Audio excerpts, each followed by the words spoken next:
સંત પાઉલ કહે છે, જે પાછળ છે એને છોડીને જે આગળ છે એની તરફ વધો.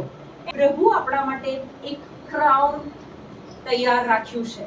આપણને આ જીવન જે આપ્યું છે એ રૂટીન લાઈફ જીવવા માટે નથી આપ્યું. પ્રભુએ આપણને આ પૃથ્વી પર મોકલ્યા છે તો એક મિશન, એક કામ માટે મોકલ્યા છે, ઠોસ કામ માટે મોકલ્યા છે. ભલે આપણે કદાચ અટવાઈ ગયા છે, તમારી જાતને ચકાસજો.